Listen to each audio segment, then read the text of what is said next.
راؤ یعقوب صاحب اسلام آباد کے ایک علمی مذہبی ادارے میں گیزٹڈ آفیسر تھے، جہاں سے وہ 1999 میں 20ویں گریڈ سے ریٹائر ہوئے۔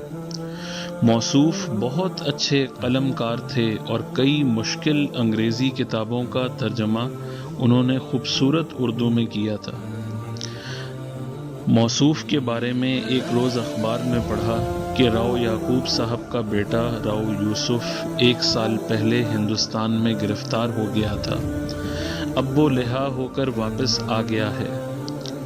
دوستوں کو سن کر بہت افسوس بھی ہوا اور حیرت بھی ہوئی، چنانچہ راؤ یعقوب صاحب سے ملاقات کرنے چلے گئے اور ان سے سارا ماجرا دریافت کیا۔ انہوں نے بڑا ہی عجیب قصہ سنایا۔ کہنے لگے، میرے سسرال ہندوستان کے ضلع اعظم گڑھ میں ہیں۔ تقریباً 4 سال پہلے کی بات ہے، میں اسلام آباد ہی میں تھا جب میری بیگم نے اس خواہش کا اظہار کیا کہ بھائی سے ملے بہت لمبا عرصہ ہو چکا ہے، کیا ہی اچھا ہو کہ آپ انتظام کر دیں اور میں جیتے جی ہندوستان چلی جاؤں اور اپنے بھائی سے ملاقات کراؤں۔ راؤ صاحب کہنے لگے کہ میرا ایک بیٹا یوسف قائد اعظم یونیورسٹی اسلام آباد میں پڑھتا تھا۔ وہ کہنے لگا، میں بھی امی کے ساتھ جاؤں گا، ماموں سے مل بھی آؤں گا اور ہندوستان کی سیر بھی کراؤں گا۔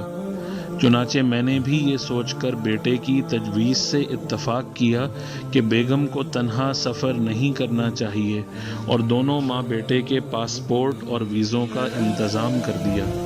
دونوں ایک دن ہوائی جہاز سے ہندوستان چلے گئے، لیکن یہ کیا، چند دن بعد ہی وہ واپس آ گئے اور ہوائی جہاز سے واپس آ کر اسلام آباد میں میرے سامنے کھڑے تھے۔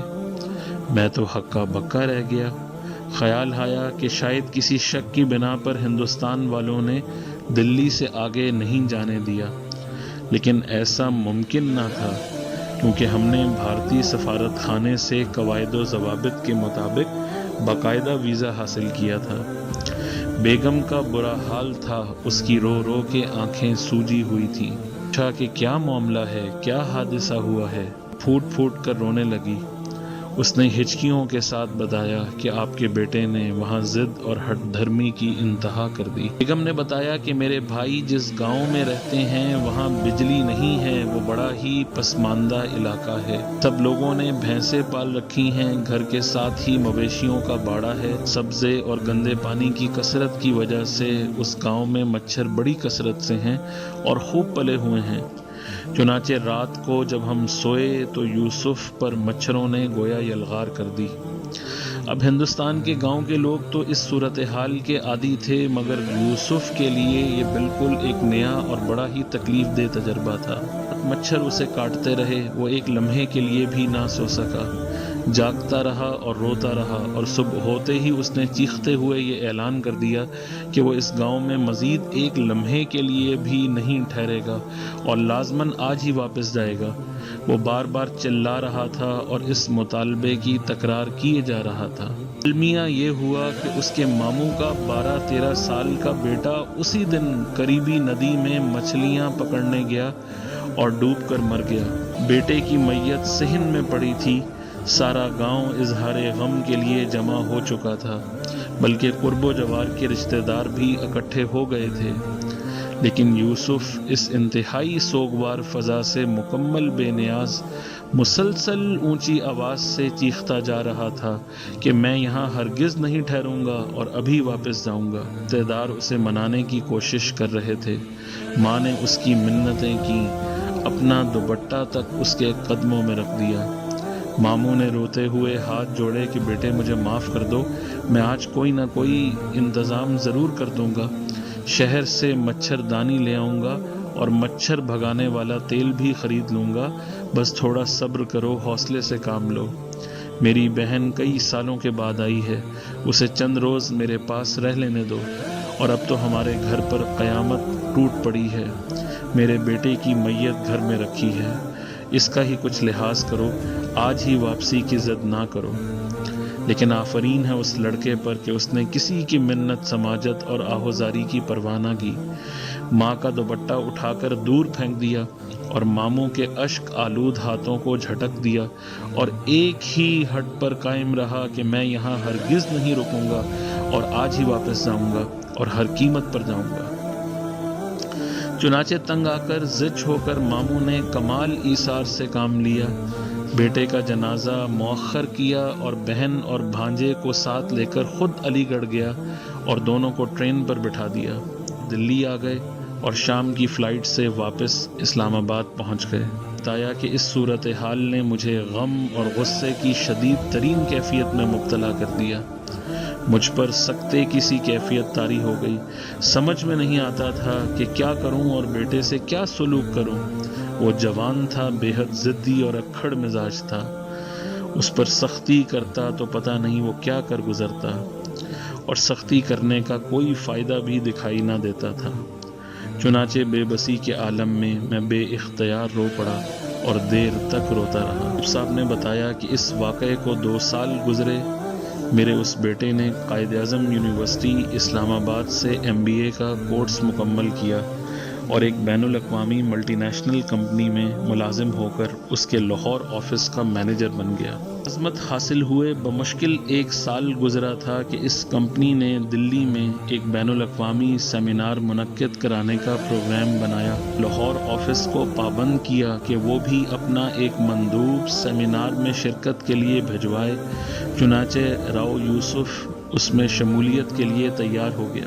راؤ یعقوب صاحب نے بتایا کہ جب میرے بیٹے نے مجھے فون پر اطلاع دی کہ ہماری کمپنی کا دلی میں سیمینار ہے اور میں اس میں شرکت کے لیے بھارت جا رہا ہوں، تو میں نے اسے لان تان کی کہ اب تم کس منہ سے ہندوستان جاؤ گے، پھر تم نے کیسا کارنامہ انجام دیا تھا۔ کر کہنے لگا میں وہاں ماموں کے گاؤں تھوڑی جاؤں گا، خدا کی پناہ میں دوبارہ وہاں کبھی نہیں جاؤں گا۔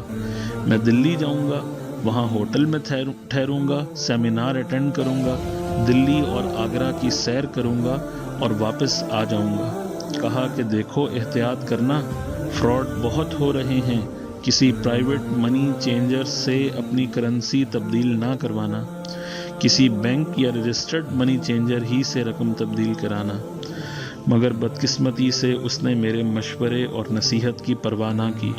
سے سمجھوتا ایکسپریس پر سوار ہوا تو ٹرین میں ایک منی چینجر آ گیا۔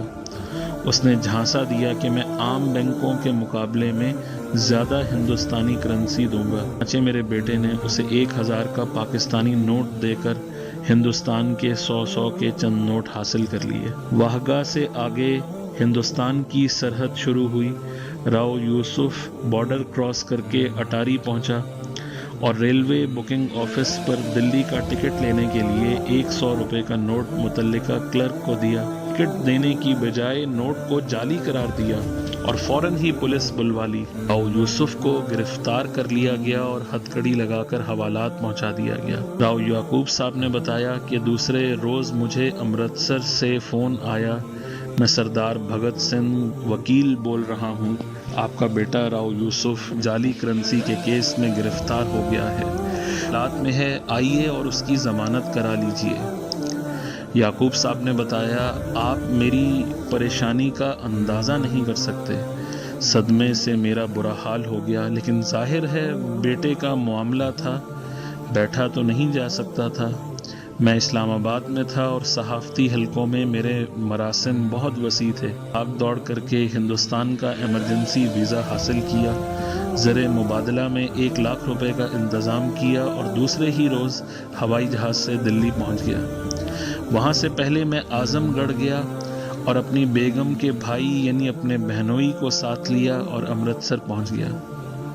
وہاں بھگت سنگھ وکیل سے ملا۔ پہلے ہی روز میرے 60,000 روپے خرچ ہو گئے۔ خدا کا شکر ہے کہ بیٹے کی ضمانت ہو گئی، اور ضمانت اسی ماموں نے دی جس کے گھر میں راؤ یوسف نے مزید 1 دن بھی ٹھہرنا گوارا نہ کیا تھا۔ عدالت نے اپنے فیصلے میں لکھا کہ اگرچہ ملزم کو ضمانت پر رہا کیا جا رہا ہے، لیکن جب تک مقدمے کا فیصلہ نہیں ہوگا وہ ہندوستان سے باہر نہیں جا سکتا۔ اس طرح راؤ یوسف کو 11 مہینے تک انتہائی ذلیل و خوار ہو کر اسی ماموں کے اسی گھر میں رہنا پڑا جہاں 3 سال پہلے اس نے سنگ دلی اور سفاکی کی انتہا کر دی تھی۔ اندازہ کیا جا سکتا ہے کہ اس گاؤں میں وہ ذہنی اور عملی طور پر کس اذیت اور ذلت کی کیفیت میں رہا ہوگا۔ عجب بات یہ ہے کہ ان 3 سالوں میں اس گاؤں میں کوئی مثبت انداز کی تبدیلی نہیں آئی تھی۔ اس گاؤں میں ابھی تک بجلی نہیں آئی تھی اور وہاں پر ویسے ہی گوبر، سبزہ اور گندے پانی کی نالیاں تھیں جہاں پر موٹے موٹے مچھر پل رہے تھے۔ اب راؤ یوسف کو 11 مہینے بادل ناخواستہ اسی گاؤں میں اسی ماموں کے گھر پر رہنا پڑا۔ اللہ تعالیٰ نے حیرت انگیز طور پر اپنی صفت انتقام کا کرشمہ دکھائی دیا تھا۔